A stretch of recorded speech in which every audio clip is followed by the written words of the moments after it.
It's raining. I got rain done today.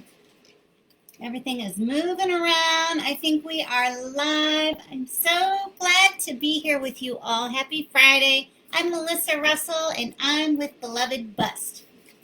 And we're just going to have a little chat today. Bonnie, you had such a great question. I'm going to read Bonnie's question. She was posting in the Friday wins in the celebrating.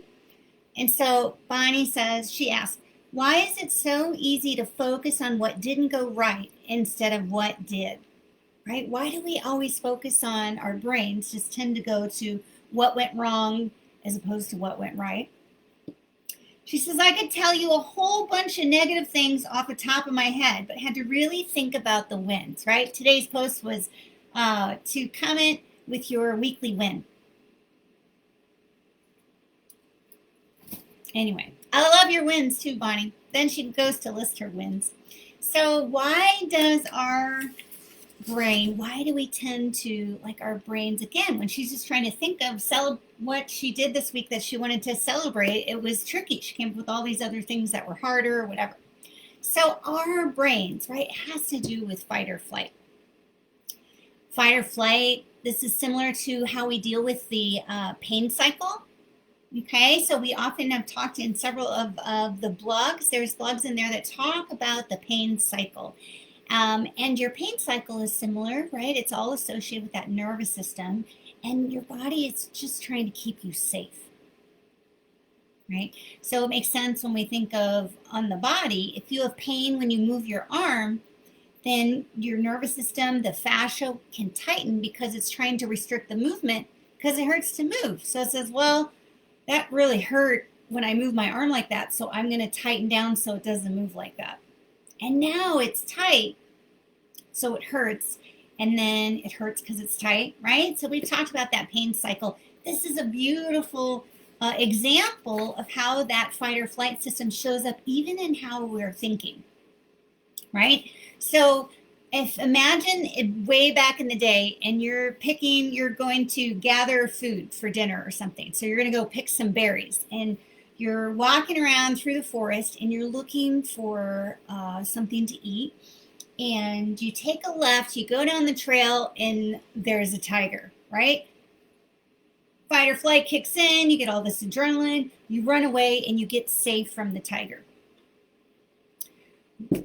Right? Weeks later, you're going for a walk and you're looking for berries, and then you notice this tree, and it looks just like the tree at the trailhead where that tiger was. You're not anywhere near that tiger. You went to a totally different direction, and your brain says, oh no, that's where that tiger lived, so we're not going in that direction. So you remember the whole tiger scenario and everything that happened and the fear and the danger and all of that. And you're triggered or reminded just by that visual, by the tree or a smell or sound. And so your brain's going to remember that, those traumatic events, the things that were hard or sad or that really landed. Your body doesn't want you to feel all of that. Hello, we're talking about fight or flight. And so when your brain is wired to remember the hard stuff so that you can try and avoid it in the future. It's trying to say, no, don't go that direction. Remember, tigers are over there, or that could be a tiger, right? And so it's going to anchor that into your thinking and your processes. And that will be more in the front than things that have brought you joy in the past, or ways that your celebrations, things that you do that are really great.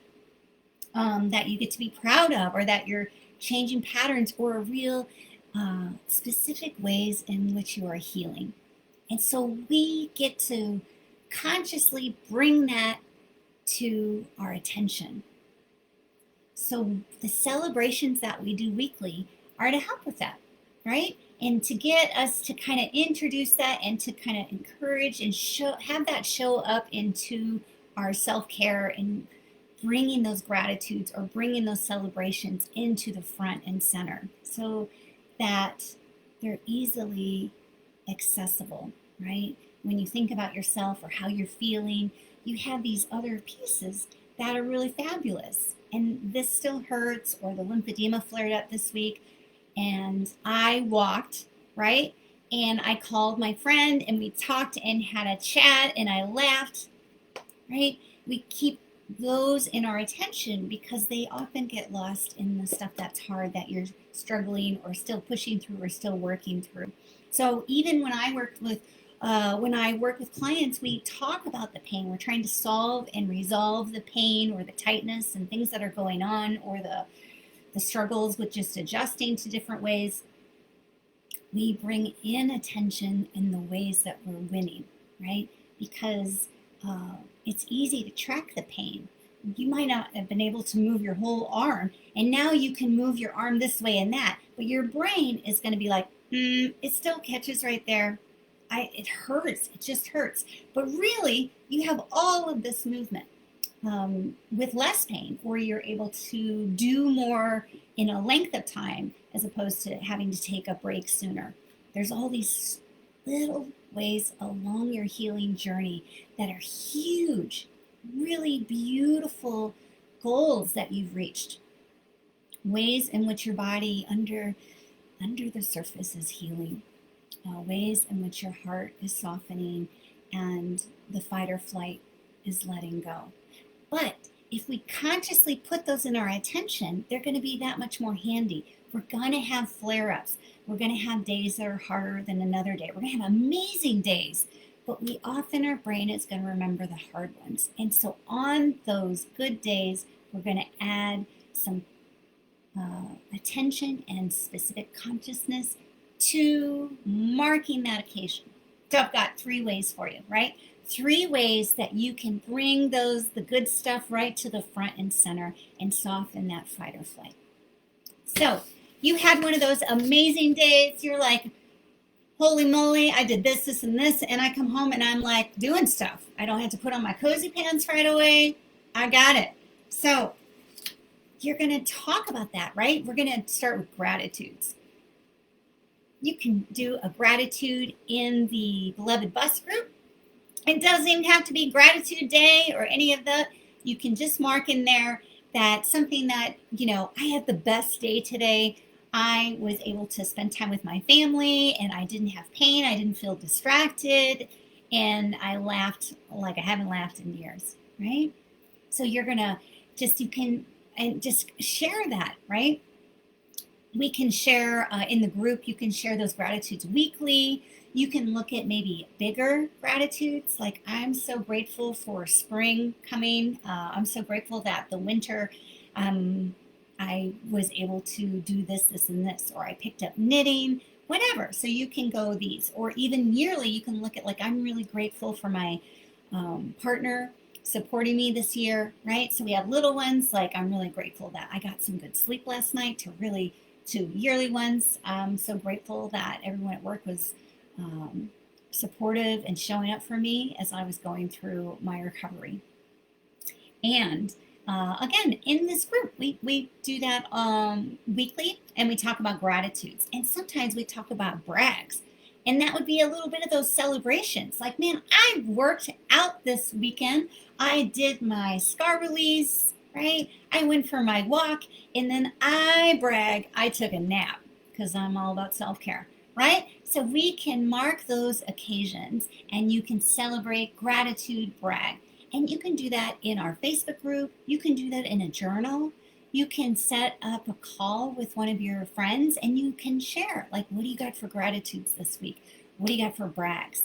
And so we high five each other and really get to speak and be proud and showing up. And we are putting that win in front and center of our mind's eye, right? Keeping it close here so it doesn't get buried or behind underneath the stuff that's hard. Again, our brain is wired to remember the hard stuff so we can try and avoid that, right? It's going to be like, oh no, remember this. But it doesn't do that with the gratitudes, right? It's just trying fight or flight, just trying to keep you safe. Okay, so we got gratitudes and brags. The other thing you can do is what I call an awesome jar. So you can have a jar, and I'll put a picture in the comments. I'll take a picture of my awesome jar. And so you have a jar, and it's kind of fun to have a lid, and so it's kind of like a cookie jar. Cookies always make everyone happy, right? Uh, Cookies make me very happy. So take the lid off, you write something down, you had that amazing day, you felt just incredible, right? So you can take a piece of paper and write down your amazing day and then crumple it up or fold it or do a little origami and then put it in your awesome jar.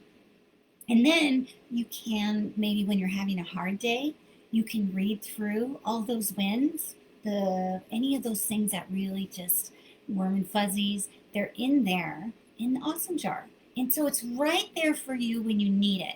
So you can read about all the amazing things that are happening, all the wins, ways in which you're healing, ways in which you connected with your best friend. And then on those hard days, you can have that right there in the awesome jar. And so you can pull out and read those as you go.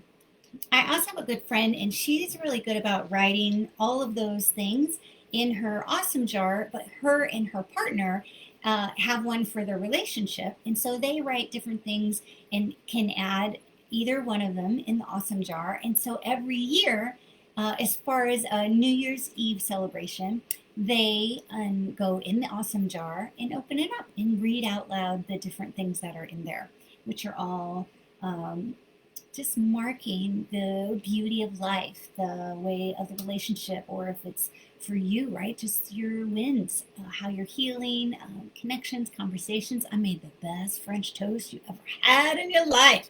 Put that down. That was an amazing day. All those things. And they'll be right there for you on those harder days, or even just as a celebration, creating ritual in our life. It can be a beautiful ritual that you can share with your loved ones. So we've got gratitudes and brags, and then we have the awesome jar.